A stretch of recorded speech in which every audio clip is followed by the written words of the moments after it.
इकाब और मुर्गी। अपनी हकीकत पहचानुक सी दूर दुराज गांव में एक किसान रहता था। एक दिन उसे जंगल में एक नन्हा इकाब का बच्चा मिला जो शायद किसी घोंसले से गिर गया था। किसान को यह मासूम परिंदा बहुत अच्छा लगा और उसने फैसला किया कि वो उसे अपने घर ले जाएगा। क्योंकि उसके पास पहले ही बहुत सारी मुर्गियां थीं, इसने आकाब के बच्चे को भी उन्हीं के साथ रख दिया। किसान ने आकाब को मुर्गियों की तरह पालना शुरू कर दिया। वो मुर्गियों के साथ दाना चुगता, इन्हीं की तरह जमीन पर रहता और जब कभी किसी खतरे का एहसास होता तो उनके साथ छपने की कोशिश करता। वो ये भूल चुका था कि वो दरअसल एक इकाब है जिसे आसमानों में परवाज करनी चाहिए थी, न कि जमीन पर चलना चाहिए। एक दाना बुजुर्ग की आमदकी साल गुजर गए। एक दिन एक दाना बुजुर्ग किसान के पास आया और जब उसने इकाब को मुर्गियों के साथ देखा तो हैरान रह गया।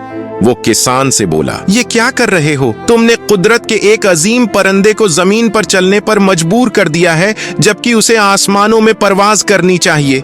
किसान ने मुस्कुरा कर कहा, ये इकाब नहीं, ये तो मुर्गी है। मैंने उसे बचपन से पाला है, ये कभी उड़ नहीं सकता। बुजुर्ग ने इकाब को अपने हाथों में लिया और ऊंची जगह पर ले जाकर कहा, अड़ो, तुम एक अजीम इकाब हो। मगर इकाब खौफजदा था। उसने नीचे मुर्गियों को देखा और फिर छलांग लगाने के बजाय वापस उनके पास आ गया। इकाब की बीदारी बुजुर्ग ने हार नहीं मानी।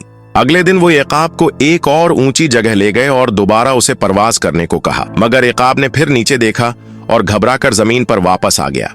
बलाखिर बुजुर्ग इकाब को एक पहाड़ की चोटी पर ले गए जहां नीचे सिर्फ वादियां और आसमान था। अब इकाब के पास वापस जाने का कोई रास्ता न था। बुजुर्ग ने आहिस्ता से कहा, तुम एक इकाब हो, तुम्हारी तकदीर जमीन पर चलना नहीं बल्कि आसमानों में बुलंद परवाज करना है। अल्लाह ने तुम्हें ताकतूर बनाया है, बस तुम्हें खुद पर यकीन करने की जरूरत है। ये सुनकर इकाब ने पहला कदम बढ़ाया, फिर अपने पर फैलाए और पहली बार हुआ में झूलने लगा। चंद लम्हों बाद वो आजाद फजा में परवाज कर रहा था। अपनी असल पहचान को पहचान चुका था। सबकिया कहानी हमें सिखाती है कि हम में से बहुत से लोग अपनी असल सलाहियतों को नहीं पहचानते और खुद को कमजोर समझते हैं। हालांकि अल्लाह ने हर इंसान को अजीम सलाहियतों से नवाजा है। अगर हम अपने खौफ पर काबू पा लें और खुद पर यकीन कर लें तो हम अपनी जिंदगी में वो कुछ हासिल कर सकते हैं जो शायद हमें नामुमकिन लगता हो। अल्लाह ताली हमें अपने अंदर छिपी ताकत को पहचानने और जिंदगी में कामयाबी की बुलंदियों पर पहुंचने